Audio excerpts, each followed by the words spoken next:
In this video we are going to go through integration step by step, focusing on how to answer exam questions properly. I'm going to show you first off in this part indefinite integrals, and then in the next video we're going to look at definite integrals and find an area under a curve. So integration. So we have two types of integration. We have indefinite integration and definite integration. So what do I mean by indefinite integration? So indefinite integration is when the limits are not defined. For example, if we want to integrate x squared and by dx, we don't have limits, so these would be numbers on the tops and the bottom here, usually represented in a and b. We have an indefinite integral. What we do is, once we've integrated, so we plus 1 to the power, take the power underneath, we're going to add a constant at the end. So the key rule for integration is we add 1 to the power, so 2 plus 1 is 3. And then we take the power underneath, and because it's indefinite and there's no defined limits, we're going to plus a constant to basically negate the approximation of the area underneath the curve, and that is why we're going to add a constant. So the key rule for integration is we're going to add 1 to the power and take the power underneath.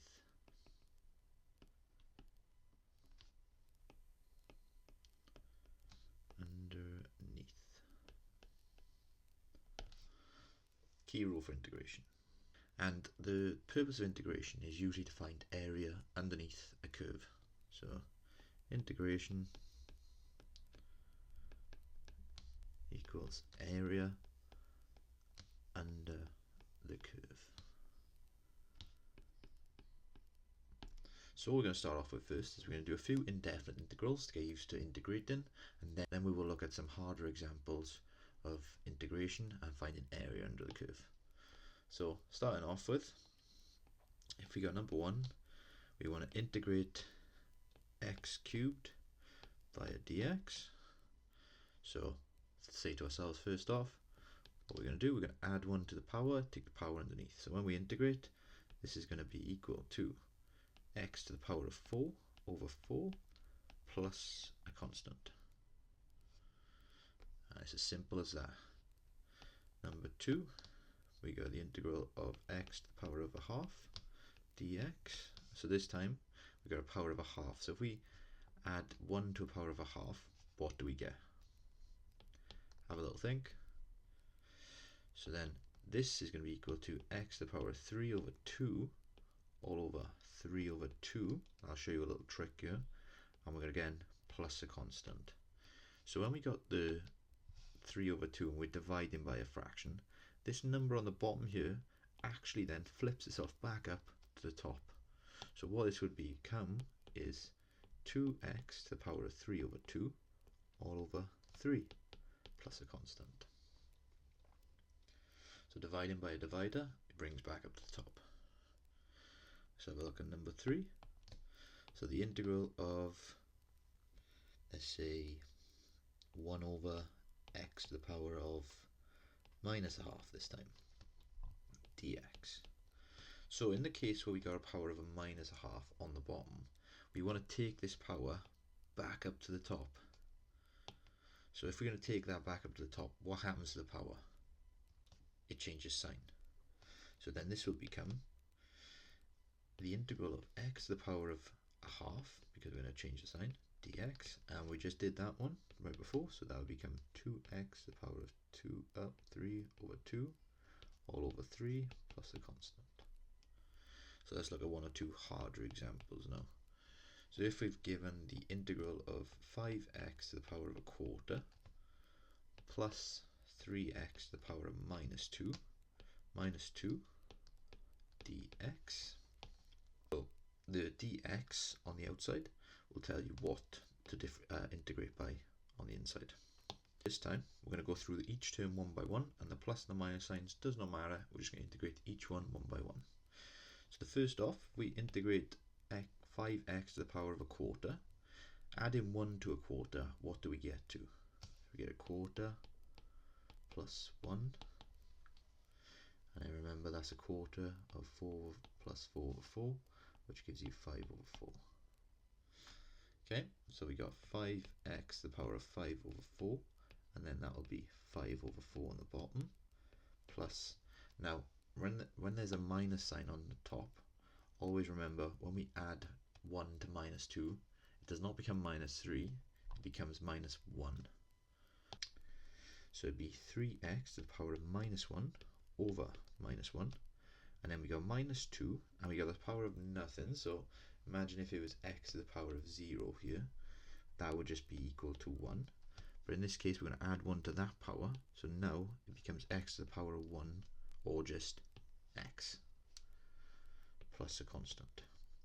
So then, like we mentioned earlier, this 4 on the bottom, it's going to come up to the top. So we got 20 x to the power of 5 over 4, all over 5, minus, because we got the minus 1 on the bottom, this will make it negative, and then we can take this x back underneath to make it look in a nicer format. So you got minus over x, because x to the power of what, minus 1, if you take that to the bottom, just becomes x to the power of 1, which will just leave you with x, and then we got minus 2x plus a constant. And then if you want to simplify this a little bit further, cross that out, and it would just be 4x to the power of 5 over 4 minus x over 3, 3 over x, sorry, minus 2x plus a constant. So this time we got the integral of 3 over root of x minus 6x to the power of 4 over 3 dx. So have a go at this one, pause the video, try it on your own, and then we'll answer this together. Hopefully you paused the video and you tried it. So the first thing I want to do to start off with is I want to get this up to the top. So I can do that by the integral of 3, and remember that the root of x is actually x to the power of a half minus 6x 4 over 3 dx.